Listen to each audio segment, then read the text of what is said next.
انہوں نے اپنی قوم سے کہا، اے میری قوم، صرف اللہ کی عبادت کرو، اس کے سوا تمہارا کوئی معبود نہیں، مجھے تمہارے لیے ایک بڑے دن کے عذاب کا ڈر ہے۔ حضرت نوح علیہ السلام اپنی قوم کو بار بار عذاب الہی سے ڈراتے رہے اور انہیں شرک چھوڑ کر صرف اللہ کی عبادت کرنے کی دعوت دیتے رہے، لیکن ان کی قوم اپنے بنائے ہوئے بتوں واد، سوا، یاقوت، یاؤق اور نصر کی پوجا میں مصروف رہے۔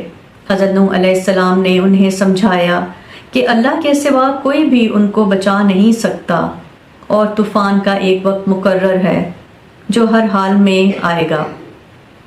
اسلامی تعلیمات کے مطابق حضرت نوح علیہ السلام نے اپنی قوم کو اللہ کا پیغام صرف زبانی نہیں دیا بلکہ اپنی عمل سے بھی مثال قائم کی۔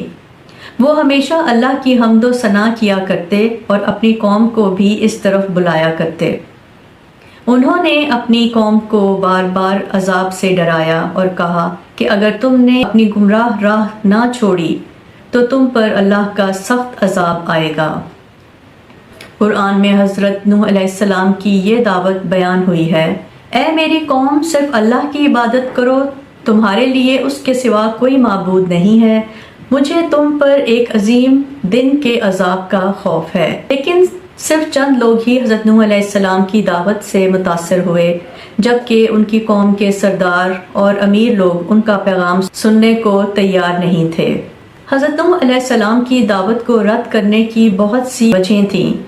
کافر اور امیر لوگوں کے دلوں میں حسد تھا، وہ اپنے سے بہتر شخص کو برداشت نہیں کر پا رہے تھے۔ دوسری طرف وہ غریب اور کمزور لوگوں کو پسند نہیں کرتے تھے جو اکثر اخلاق اور روحانی طور پر ان سے بہتر تھے۔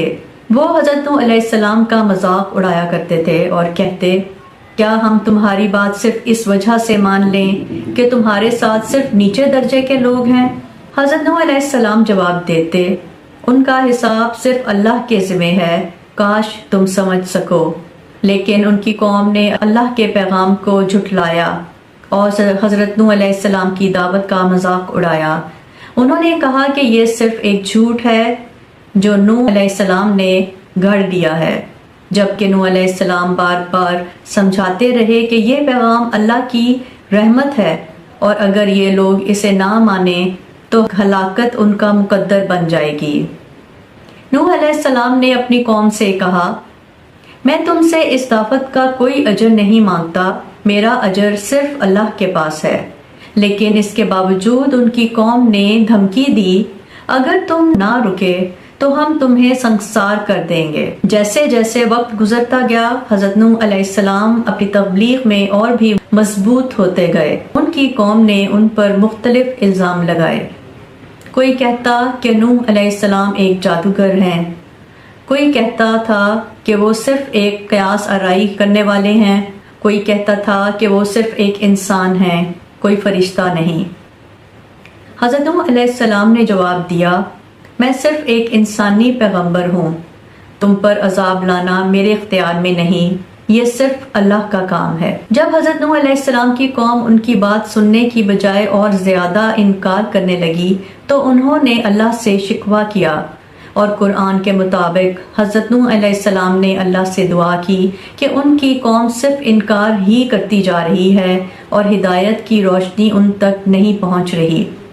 حضرت نوح علیہ السلام نے اللہ سے عرض کیا کہ انہوں نے ہر طریقے سے لوگوں کو دعوت دی، وہ کھلے عام تبلیغ کرتے، وہ تنہائی میں لوگوں سے بات کرتے، وہ لوگوں کو اللہ کی رحمت اور فضل کی خوشخبری سناتے اور انہیں بتاتے کہ اگر وہ ایمان لے آئیں گے تو اللہ انہیں بارش اور رزق کی برکت دے گا اور ان کی اولاد اور مال میں اضافہ کرے گا۔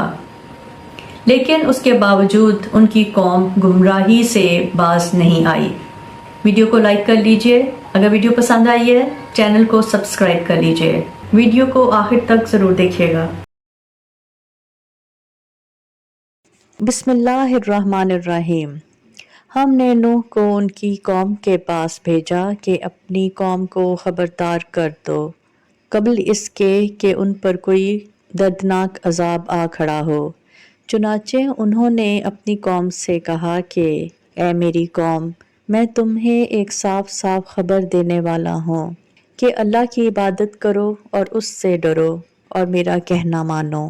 اللہ تمہارے گناہوں کی مغفرت فرمائے گا اور تمہیں ایک مقرر وقت تک باقی رکھے گا۔ بے شک جب اللہ کا مقرر کیا ہوا وقت آ جاتا ہے تو پھر وہ مؤخر نہیں ہوتا، کاش کہ تم سمجھتے ہوتے۔ پھر نوح نے اللہ تعالیٰ سے کہا کہ میرے پروردگار، میں نے اپنی قوم کو رات دن حق کی دعوت دی ہے، لیکن میری دعوت کا اس کے سوا کوئی نتیجہ نہیں ہوا کہ وہ اور زیادہ بھاگنے لگے، اور میں نے جب بھی انہیں دعوت دی تاکہ آپ ان کی مغفرت فرمائیں تو انہوں نے اپنی انگلیاں اپنے کانوں میں ڈال دیں، اپنے کپڑے اپنے اوپر لپیٹ لیے، اپنی بات پر اڑے رہے اور تکبر ہی تکبر کا مظاہرہ کرتے رہے۔ پھر میں نے انہیں پکڑ پکڑ کر دعوت دی، پھر میں نے ان سے اعلانیہ بھی بات کی اور چپکے چپکے بھی سمجھایا۔ چنانچہ میں نے کہا کہ اپنے پروردگار سے مغفرت مانگو، یقین جانو وہ بہت بخشنے والا ہے،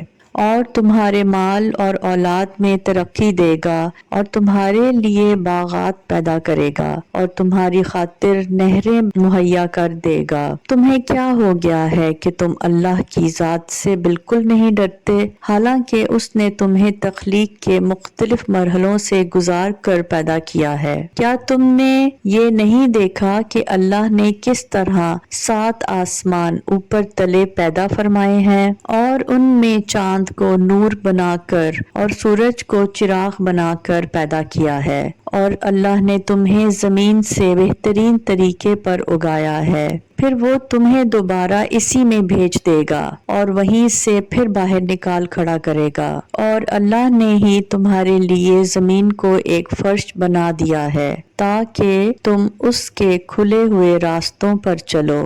نوح نے کہا، اے میرے پروردگار، حقیقت یہ ہے کہ ان لوگوں نے میرا کہنا نہیں مانا اور ان سرداروں کے پیچھے چل پڑے جن کو ان کے مال اور اولاد نے نقصان پہنچانے کے سوا کچھ نہیں دیا، اور انہوں نے بڑی بھاری مکاری سے کام لیا ہے اور اپنے آدمیوں سے کہا ہے کہ اپنے معبودوں کو ہرگز مت چھوڑنا، نہ واد اور سوا کو کسی صورت میں چھوڑنا، اور نہ یاغوث، یعوق اور نصر کو چھوڑنا۔ اس طرح انہوں نے بہت سوں کو گمراہ کر دیا ہے، لہٰذا یا رب آپ بھی ان کو گمراہی کے سوا کسی اور چیز میں ترقی نہ دیجیے۔